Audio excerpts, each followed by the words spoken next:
89 ವರ್ಷಗಳ ಕಾಲ ಸಾರ್ಥಕ ಬದುಕು ಸವಸಿದಂಥ ಮಾಜಿ ಪ್ರಧಾನಿ ಎಚ್.ಡಿ. ದೇವೇಗೌಡರ ಪತ್ನಿ ಚೆನ್ನಮ್ಮ ಅವರು ಇವತ್ತು ನಮ್ಮನ್ನು ಅಗಲಿರುವಂಥದ್ದು.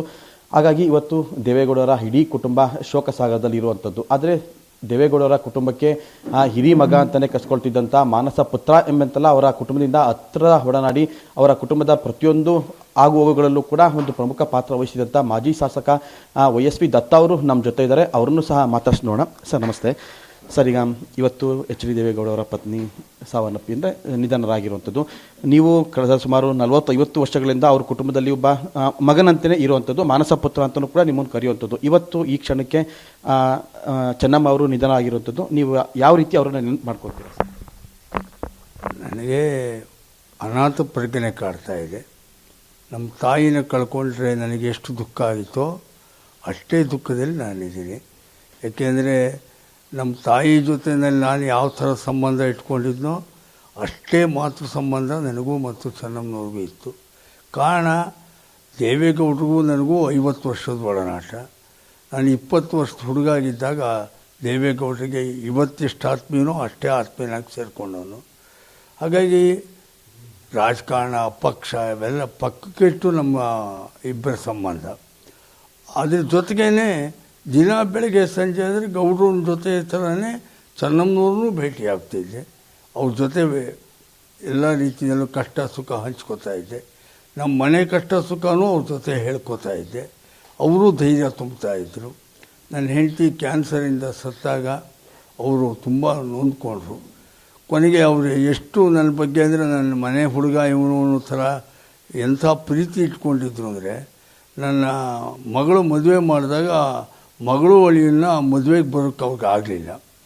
ಆಗ ನಾನು ನಿನ್ನ ಮಗಳು ಅಳಿಯನ್ನು ನೋಡಿಲ್ಲ ಕಣೋ, ನಿನ್ನ ಅಳಿಯನ್ನು ನೋಡಬೇಕು ಅಂಥೇಳಿ ಒಂದಿನ ಅವರೊಬ್ಬರೇ ತಮ್ಮ ಅಂಜಲಿ ಗೌಡ ಅಂತ PA ಕರ್ಕೊಂಡು ದತ್ತನ ಮನೆಗೆ ಹೋಗೋಣ ಅಂತ ಒಬ್ಬರೇ ಮಾಜಿ ಪ್ರಧಾನಿ ಹೆಂಡತಿ ಹಮ್ಮಿಲ್ಲ ಬಿಮ್ಮಿಲ್ಲ ರಾಜಾಜಿನಗರದ ನನ್ನ ಸಣ್ಣ ಮನೆಗೆ ಬಂದು ಅವರು ಒಂದೇ ಕುರ್ಚಿ ನಮ್ಮಲ್ಲಿ ಕೂತ್ಕೊಂಡು ನನ್ನ ಮಗಳು ಅಳಿಗ ಆಶೀರ್ವಾದ ಮಾಡಿ ಭಾಳ ಮುದ್ದಾಗಿದ್ದಾಳೆ ಕಣೋ ನನ್ನ ಮಗಳು ಅಂತೇಳಿ ಹೇಳಿದವರು.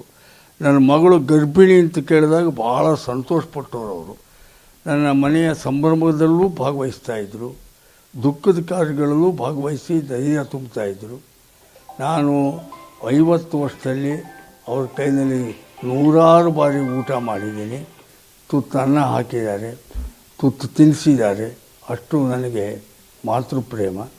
ಆದ್ದರಿಂದ ದೇವೇಗೌಡರನ್ನು ಹೇಗೆ ನಾನು ತಂದೆ ಸಮಾನ ಅಂತೀನೋ ಅವರು ಅಷ್ಟೇ ನನಗೆ ತಾಯಿ ಸಮಾನರು. ಇವತ್ತು ತುಂಬ ನೋವಿದೆ ನನಗೆ. ಇವತ್ತು ಮಧ್ಯಾಹ್ನ 3:15 ಗಂಟೆ ನಾನು ಗೌಡರು ಇಬ್ಬರೇ ಮಾತಾಡ್ತಾ ಕೂತಿದ್ವಿ. ಅವರು ಹೇಳಿದರು, ಸಾಯಂಕಾಲ ಹೊತ್ತಿಗೆ ಚೇತರಿಕೆ ಆಗುತ್ತೆ ಅಂತ. ನಮ್ಮ ಎಲ್ಲರ ದುರಂತ, ನಮ್ಮೆಲ್ಲರ ದೌರ್ಭಾಗ್ಯ, ತಾಯಿನ ಕಳ್ಕೊಂಡಿದ್ದೀನಿ. ಆದರೆ ಈಗ ನಾನು ಯೋಚನೆ ಮಾಡ್ತಿರೋದು ಗೌಡ್ರ ಬಗ್ಗೆ. ಗೌಡ್ರಿಗೆ ಒಂದು ಅದಮ್ಯ ಅವ್ಯಕ್ತ ಶಕ್ತಿಯಾಗಿದ್ದವರು ಚೆನ್ನಮ್ಮನವರು ಎಲ್ಲ ರೀತಿಯಲ್ಲೂ. ಇನ್ನು ಮುಂದೆ ಗೌಡ್ರು ಈ ಇಳಿ ವಯಸ್ಸಿನಲ್ಲಿ ಆ ಶಕ್ತಿನ ಕಳ್ಕೊಂಡ ಮೇಲೆ ಆ ಧೈರ್ಯ, ಆ ಹುಮ್ಮಸ್ಸು, ಆ ಛಲ, ಹಠ ಅಂತ ನಾವು ಗೌಡ್ರದ್ದೇನು ಹೇಳ್ತೀವಿ, ಅದು ಎಲ್ಲೋ ಸೊರಗಿಬಿಟ್ಟಿತ್ತೇನೋ ಅನ್ನೋ ಆತಂಕ ನಂದು. ಈಗ ನೀವು ಅವ್ರ ಮನೆಗೆ ಹೋಗುವಂಥದ್ದೇನಾರ ಸ್ವಲ್ಪ ಲೇಟ್ ಆದರೆ, ಅಕಸ್ಮಾತ್ ಸುಮಾರು ದಿನಗಳ ಕಾಲ ಹೋಗ್ದಲೇ ಇದ್ದರೆ, ನೋಡೋಂಗಾದಾಗ ಮಾತಾಡ್ಸೋಂಗಾದಾಗ ಫೋನ್ ಮಾಡಿ ತುಂಬ ದಿನ ಆಯ್ತು ಬಾರೋ ಅಂತೇಳಿ ಫೋನ್ ಮಾಡಿ ಕರೆಸಿ ಊಟ ಮಾಡ್ದಲೇ ಕಳಿಸ್ತಿರ್ಲಿಲ್ಲ ಅಂತ? ಅಷ್ಟೇ ಅಲ್ಲ, ನಾನು ಸ್ವಲ್ಪ 1 ತಿಂಗಳು 2 ತಿಂಗಳು ಗ್ಯಾಪ್ ಆಗ್ಬಿಡ್ತು ಗೌಡ್ರು ನಾನು ನೋಡೋಕ್ಕೆ ಹೋಗಲಿಲ್ಲ ಅಂದರೆ. ಅವಾಗ ಫೋನ್ ಮಾಡೋರು ಚೆನ್ನಮ್ಮನವರು, ಗೌಡ್ರಿಗೆ ಜ್ವರ ಬಂದಿದೆ, ನೀವು ಬಂದರೆ ಕಾಯಿಲೆ ವಾಸಿ ಆಗುತ್ತೆ ಏನೋರು. ಅಷ್ಟು ನಮ್ಮ ಹಚ್ಕೊಂಡ್ಬಿಟ್ಟಿದ್ವಿ ನಾವು. ಆಮೇಲೆ ನಾನು ಬಂದು ಗೌಡ್ರ ಮುಂದೆ ಕೂತ್ಕೊಂಡು ನಾವಿಬ್ಬರು ಒಂದು ಹಕ್ಕೊಂಡು ಮಾತಾಡ್ತಿದ್ರೆ, ನೀವು ಬಂದೆ ನೋಡು ಗೆಲುವಾದರು ಯಜಮಾನರು ಅನ್ನೋರು. ಆ ಥರದ ನಮ್ಮ ಸಂಬಂಧಗಳು. ಅಂಥ ಬಿಡಿ, ನಾನು ನೆನೆಸ್ಕೊಂಡ್ರೆ ಊಟ ಮಾಡಿದ್ರೆ ಕಳಿಸ್ತಾನೆ ಇತ್ತಿಲ್ಲ. ಆಮೇಲೆ ರಾತ್ರಿ ಹೊತ್ತು ಬಂದಾಗಲೂ ಅಷ್ಟೇ, ಮಧ್ಯಾಹ್ನದ ಹೊತ್ತು ಅಷ್ಟೇ ಊಟ ಮಾಡೇ ಹೋಗಬೇಕು. ಆಮೇಲೆ ಮಹಾನ್ ದೈವಭಕ್ತೆ. ಪ್ರಸಾದ ಎಲ್ಲ ತಂದರೆ ದತ್ತನಿಗೆ ಕೊಡಲೇಬೇಕು. ಯಾವ ದೇವ್ರ ಪ್ರಸಾದ ಹಾಕ್ಕೊಳೋ, ಈ ತೀರ್ಥ ತಂದಿದ್ದೀನಿ ಕೊಡಲೇಬೇಕು. ಅವ್ರಿಗೆ ದತ್ತ ಅಂದರೆ ನಮ್ಮ ಮನೆ ಹುಡುಗ ಅನ್ನೋ ಥರದ ಭಾವನೆ. ಆಮೇಲೆ ಒಂದು ಸಲ ಗೌಡರು, ನನಗೆ ಚೆನ್ನಾಗಿ ಜ್ಞಾಪಕ ಇದೆ, ಒಂದು ಸಲ ಗೌಡರು ನನಗೆ ಹೇಳಿದರು, ಈಗ ಒಂದು 3 ವರ್ಷದ ಕೆಳಗೋ 4 ವರ್ಷದ ಕೆಳಗೋ, ದತ್ತ ಯಾವುದಾದ್ರು ಒಂದು ದತ್ತಾತ್ರೇಯ ದೇವಸ್ಥಾನದಲ್ಲಿ ಪೂಜೆ ಮಾಡಿಸ್ಬೇಕು ಅಂದರು. ನಾನು ಆಯಿತು ಏರ್ಪಾಡು ಮಾಡ್ತೀನಿ ಅಂದೆ. ಮಲ್ಲೇಶ್ವರ ದತ್ತಾತ್ರೇಯ ದೇವಸ್ಥಾನದಲ್ಲಿ ಪೂಜೆ ವ್ಯವಸ್ಥೆ ಮಾಡಿದೆ. ಅನಸೂಯ ಅವರು, ಶೈಲಾ ಅವರು, ಚೆನ್ನಮ್ಮನವರು, ಗೌಡರು ಎಲ್ಲರನ್ನೂ ಕರ್ಕೊಂಡು ಆ ದೇವಸ್ಥಾನದಲ್ಲಿ ಪೂಜೆ, ವಿಶೇಷ ಪೂಜೆ, ಪ್ರಸಾದ ವಿನಿಯೋಗ ಎಲ್ಲ ಮಾಡಿಸಿದ್ದೆ. ಆವಾಗ ಪುರೋಹಿತರು ಕೇಳಿದರು ಚೆನ್ನಮ್ಮನವ್ರನ್ನ, ನಿಮ್ಮ ದೇವೇಗೌಡರ ರಾಶಿ ನಕ್ಷತ್ರ, ನಿಮ್ಮ ರಾಶಿ ನಕ್ಷತ್ರ ಅಂತ. ಅವರು ಬರೀ ತಮ್ಮದು ತಮ್ಮ ಗಂಡಂದು ಹೇಳಲಿಲ್ಲ, ತಮ್ಮ ಗಂಡು ಮಕ್ಕಳದ್ದು, ಅವ್ರ ಸೊಸೆಯಂದ್ರದ್ದು, ಮಕ್ಕಳದ್ದು, ಮೊಮ್ಮಕ್ಕಳದ್ದು, ಮರಿಮಕ್ಕಳದ್ದು ಎಲ್ಲರದೂ ಎಷ್ಟು ಜ್ಞಾಪ ಇಟ್ಕೊಂಡಿದ್ದು ಅಂದರೆ, ಇವನು ಪ್ರಜ್ವಲ್ ನಕ್ಷತ್ರ ರಾಶಿ, ನಿಖಿಲ್ ನಕ್ಷತ್ರ ರಾಶಿ, ಅನಸೂಯ ನಕ್ಷತ್ರ ರಾಶಿ, ಮಂಜುನಾಥ್ ಅಷ್ಟುದ್ದು ಹೇಳಿದರು. ಪುರೋಹಿತರಿಗೆ ಆಶ್ಚರ್ಯ ಆಗೋಗ್ಬಿಡ್ತು. ಅಷ್ಟೇ ಅಲ್ಲ, ಪೂಜೆ ನಡೆಯುವವರೆಗೂ ಲಲಿತಾ ಸಹಸ್ರನಾಮ, ವಿಷ್ಣು ಸಹಸ್ರನಾಮ ಪೂರ ಬಾಯಲ್ಲಿ ಹೇಳಿದರು. ಅಷ್ಟರ ಮಟ್ಟಿಗೆ ಪೂಜೆ, ಪುನಸ್ಕಾರ, ಧರ್ಮಶ್ರದ್ಧೆ, ಸಂಸ್ಕಾರ ಇದ್ದಂಥ ಹೆಣ್ಮಗಳು. ಇವತ್ತಿಗೆ ಈ ಕ್ಷಣಕ್ಕೆ ಅವರು ನಮ್ಮ ಜೊತೆ ಇಲ್ಲ, ಆದರೆ ನೀವು ಅವರ ಕುಟುಂಬದ ಹತ್ತಿರದ ಒಡನಾಡಿಯಾಗಿ ತಕ್ಷಣ ಚೆನ್ನಮ್ಮ ಅವರು ಅಂತಂದರೆ ತಕ್ಷಣ ನಿಮ್ಮ ಕಣ್ಮುಂದೆ ಬರುವಂಥ ಸನ್ನಿವೇಶ ಯಾವುದು? ತಕ್ಷಣ ಬರೋದು ಅಂದರೆ, ಒಂದು ಅವರು ಎಂದೂ ಕೂಡ ಈ ಸೀರೆ, ಬಟ್ಟೆ, ಒಡವೆ, ಆಭರಣ ಅಂಥೇಳಿ ಸಹಜವಾದಂಥ ಆಸೆ ಏನಿರುತ್ತೆ ಅವು ಯಾವೂ ಇಷ್ಟಿಲ್ಲ. ಅಲಂಕಾರ ಪ್ರಿಯರೂ ಅಲ್ಲ. ಆಮೇಲೆ ದೇವೇಗೌಡರು ಪ್ರಧಾನಿಯಾಗಿರಲಿ, ಮುಖ್ಯಮಂತ್ರಿ ಆಗಿರಲಿ, ಯಾವಲ್ಲಿ ಏನಾರಾಗಿರಲಿ, ಅವ್ರು ಮಾತ್ರ ನಾನು ಚೆನ್ನಮ್ಮನೇ, ಮನೆ ಒಳಗಡೆ ಗೃಹಿಣಿ, ಹಾಗೇ ಇರಬೇಕು ನಾನು ಅಂಥೇಳಿ. ಆದ್ದರಿಂದ ಈ ಯಾವುದೇ ಹೊರಗಿನ ಇದಕ್ಕೆಲ್ಲ ಇಷ್ಟಪಡ್ತಿದ್ದಿಲ್ಲ, ಪ್ರಚಾರ ಇಷ್ಟಪಡ್ತಿದ್ದಿಲ್ಲ, ಏನೂ ಇಷ್ಟಪಡ್ತಿಲ್ಲ. ನಾನು ಮನೆ ಒಳಗಡೆ, ತೆರೆ ಮನೆ ಒಳಗಡೆ ನನ್ನ ಗಂಡನಿಗೆ ಶ್ರೇಯಸ್ ಬಯಸಬೇಕು, ಮಕ್ಕಳಿಗೆ ಒಳ್ಳೆಯದಾಗಬೇಕು, ಕುಟುಂಬಕ್ಕೆ ಒಳ್ಳೆಯದಾಗಬೇಕು, ಎಲ್ರಿಗೂ ಒಳ್ಳೆಯದಾಗಬೇಕು ಅನ್ನೋ ಭಾವನೆ.